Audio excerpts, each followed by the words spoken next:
misal pendapatan diterima di muka. Nah, sekarang kita masukkan ke buku besar. Ini dia. Nah, pada tanggal 2 Oktober posting. Ini kan sebelumnya tadi, setelah di jurnal umum kan. Ini, ada saldo kredit sebesar 1.200. Ya toh?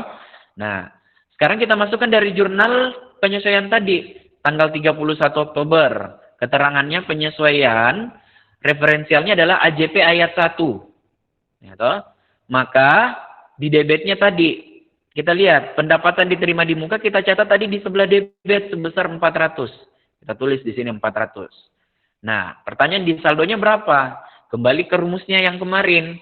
Kalau kredit ketemu dengan debit, maka kita kurangkan. 1.200 dikurang 400, maka sebesar 800. Jadi total pendapatan diterima di muka pada tanggal 31 Oktober, itu yang benar adalah 800.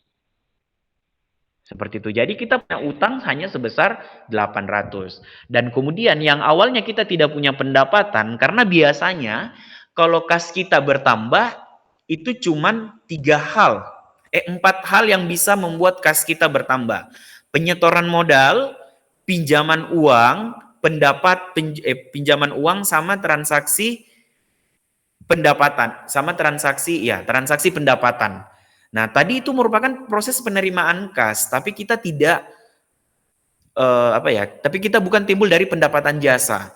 Makanya karena kita sudah bisa mengakui yang tadi 400 ini kita sudah hasilkan, ketika dia penghasilan yang sudah kita hasilkan, maka secara otomatis kita akui sebagai akun pendapatan. Makanya langsung muncul dia buku besar pendapatan jasa. Dengan tanggalnya 31 Oktober, keterangannya penyesuaian, referensialnya AJP ayat 1, kreditnya 400 dan saldonya 400. Oke, sampai di sini sudah paham? Ada yang mau ditanyakan?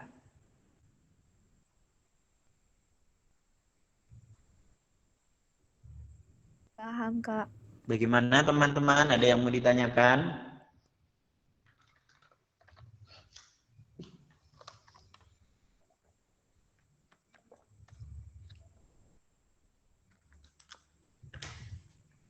Bagaimana? Jelas? Ada yang mau ditanyakan? Kalau tidak ada, bilang tidak. Udah ada sih, Kak. Kita lanjut lagi. Bagaimana? Lanjut. Oke. Lanjut. Bagaimana, Rira? Oke. Oke. Sekarang perhatikan. Ini tuh jurnal penyesuaian. Nah, terkadang ada juga kebalikan dari pendapatan diterima di muka. Jadi yang awalnya kita udah dikasih uang nih. Jadi awalnya kita akui sebagai pendapatan jasa. Ya, toh kita akui sebagai pendapatan jasa. Tetapi begitu di akhir periode ternyata langsung kita mengakui sebagai pendapatan diterima di muka. Jadi contoh kasusnya seperti ini. Pionir Advertising itu menerima kas sebesar 1.200 tanggal 2 Oktober dari Tuan Ronald untuk jasa iklan yang diharapkan selesai pada tanggal 31 Desember.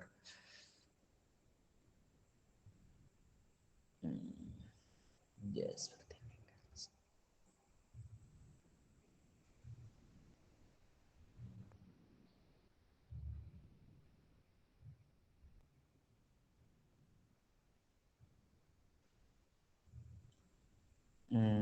Nah, dia contohnya seperti ini. Nah, kalau semisal dari transaksi di atas ini dia menerima kas pada tanggal pada tanggal 2 Oktober menerima kas sebesar 1.200. Jadi dia contohnya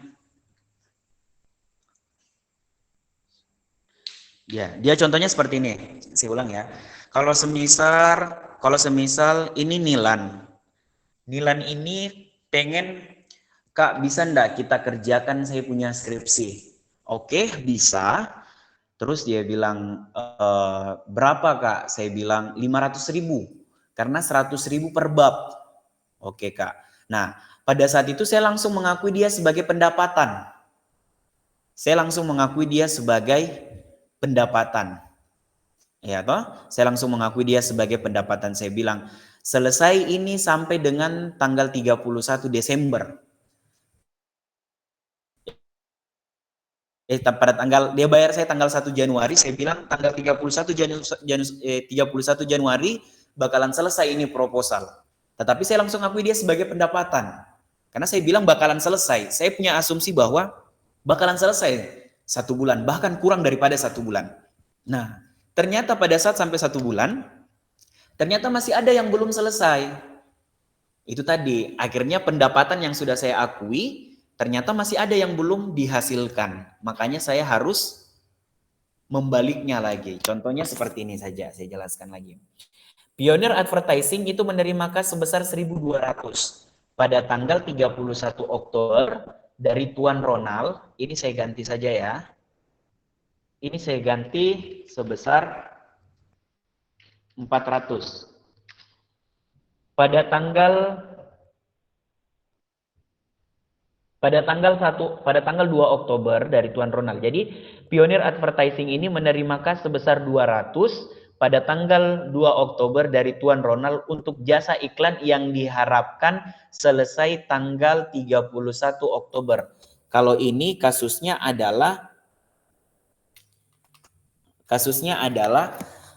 Tuan Ronald itu bayar ke Pioneer Advertising dan mengatakan bahwa saya minta tolong ditayangkan iklan saya 30 sampai dengan selama 1 bulan.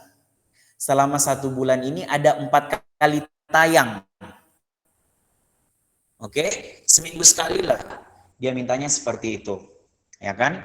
Makanya saya langsung mencatatnya.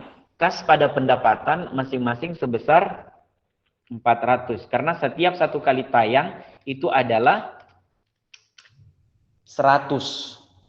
Oke, jadi saya langsung akui kas pada pendapatan. Asumsi saya bilang oke Pak, 4 kali saya tayangkan kita punya iklan ini di televisi. Nah, kemudian dibuatkanlah jurnal, dibuatkan lagi buku besar. Kalau kita buatkan lagi buku besar,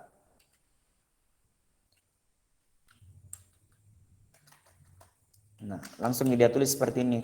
Kita buatkan akun kasnya, kita bertambah sebesar 400. Dan yang di sini itu bukan lagi akun pendapatan diterima di muka, tetapi akun pendapatan jasa. Sebesar berapa? Sebesar 400.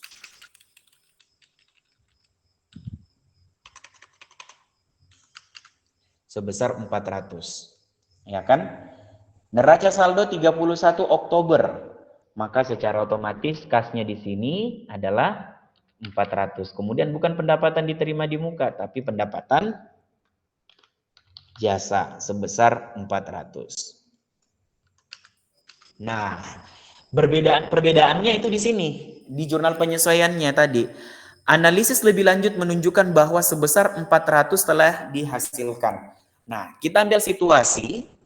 Analisis lebih lanjut menunjukkan bahwa 200 belum dihasilkan di bulan Oktober. Artinya seperti ini. Tadi kita asumsi bahwa Tuan Ronald pengen iklannya ditayangkan selama 4 kali tayang dalam 1 bulan. 1 kali tayang 100, makanya total yang dibayarkan Tuan Ronald adalah 400. Ya toh langsung kita ngasumsi nih, ya udah saya ngakuin ini sebagai pendapatan jasa karena dalam jangka waktu 1 bulan. Ya toh, karena bakalan saya tayangkan dalam jangka waktu 1 bulan. Nah, ternyata pada tanggal 31 Oktober tiba-tiba saja anggota dari Pioneer Advertising Agency ini lupa menayangkan 2 kali. Jadi 4 kali tayang, anggotanya cuman kasih tayang sebanyak 2 kali. Jadi 2 kalinya ini tidak ditayangkan. Jadi ada 200 belum ditayangkan, sementara kita sudah tutup buku. Jadi 200 ini belum bisa, yang awalnya kita sudah mengakui pendapatan 400, tetapi 200 ini harusnya tidak kita akui sebagai pendapatan, karena belum dihasilkan. Makanya dia analisis informasinya seperti ini. Analisis lebih lanjut menunjukkan bahwa ada 200 yang belum dihasilkan di bulan Oktober. Artinya ada 2 iklan 2 kali belum ditayangkan. Maka jurnal penyesuaiannya ini kita balik. Maka pendapatan jasanya kita harus berkurang. Yang awalnya tadi 400, kita harus kurangkan dia. Bahwa pendapatan jasa kita pada bulan ini terkait dari Tuan Ronald itu bukan 400, tapi hanya 200 saja. Berarti kita harus kurangkan dia 200. Nah, secara otomatis pendapat dan selebihnya itu kita akui sebagai pendapatan diterima di muka. Nah, jadi kalau semisal dia bilang Pak Ronald, kenapa begini Pak? Saya kan sudah minta 4 kali tayang, kenapa cuma 2 kali tayang? Nah, kita serahkan nih sama Pak Ronald, Pak, bagaimana? Bapak mau kita tayangkan di bulan depan, kalau kita tayangkan di bulan depan, oke, kita akan akui itu sebagai pendapatan diterima di muka. Atau mungkin Pak Ronald bilang, sudah, kembalikan saja saya punya uang. Yang kita kembalikan ke Pak Ronald cukup 200 saja, karena 200 kita sudah hasilkan. Kita sudah berikan juga Pak Ronald berupa penayangan ini, tadi iklan. Makanya pendapatan diterima di muka. Ini hampir sama kasusnya dengan penyesuaian perlengkapan. Yang kemarin toh asumsi, karena dia asumsi yakin. Perlengkapanku ini bakalan habis di dalam jangka waktu 1 bulan. Ternyata tidak. Jadi pendapatan diterima di muka dia di sini nanti. Nah, pendapatan diterima di muka. Nah, di sini itu langsung dia munculnya seperti ini, penyesuaian sebesar 200. Di sini juga sebesar 200. Nah, nanti di sini pendapatan jasa. Nah, pendapatan jasa yang awalnya tadi di sini adalah 400. Nah, di sini juga 400. Tetapi ada jurnal penyesuaian di mana pendapatan jasa di sebelah debit sebesar 200. Jadi kita tulis di sini 200. Nah, kita masukkan rumusnya. Kalau debit ketemu kredit, kalau kredit ketemu debit berarti dikurangkan 400 dikurang 200 hasilnya 200. Jadi pendapatan yang sebenarnya, pendapatan jasa yang real di 31 Oktober. Jadi pendapatan jasa yang real di 31 Oktober itu adalah 200. Dan ternyata ada pendapatan diterima di muka sebesar 200. Oke, sampai di sini ada yang mau ditanyakan?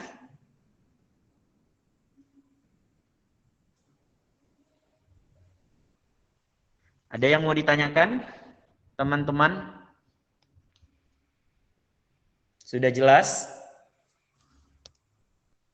Jelas, Kak. Bagaimana, ada yang mau ditanyakan? Anissa, Rira, Nilan, Nur Sakina, Riyad?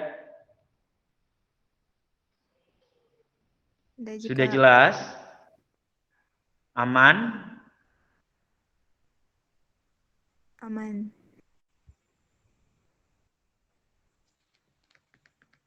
Oke. Kalau begitu, kalau sudah tidak ada lagi yang mau ditanyakan, sebentar ini saya akan kirimkan di grup, dan untuk pengganti hari Senin kita akan bisa besok, teman-teman. Udah kan, udah bisa saya, Kak. Yang lain bagaimana? Atau nanti minggu depan lagi?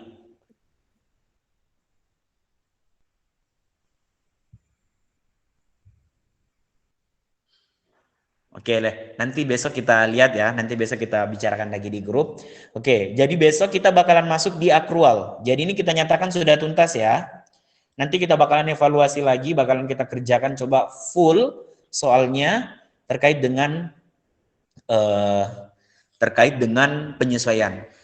Khusus penyesuaian saja, nanti semua kalau sudah selesai, nanti kita coba kerjakan soal dari jurnal umum sampai dengan jurnal penyesuaian. Dan nanti selanjutnya kita akan bahas tentang akrual. Beban yang masih harus dibayarkan dengan pendapatan yang masih harus diterima. Ini juga lumayan gampang, satu per sudah selesai.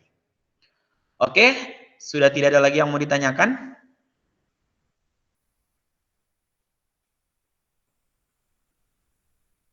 Aman?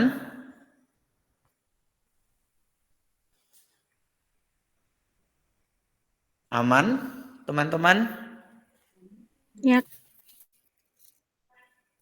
Oke, kalau begitu mungkin kita akhiri pertemuan kita untuk hari ini. Sampai ketemu untuk pertemuan selanjutnya. Terima kasih teman.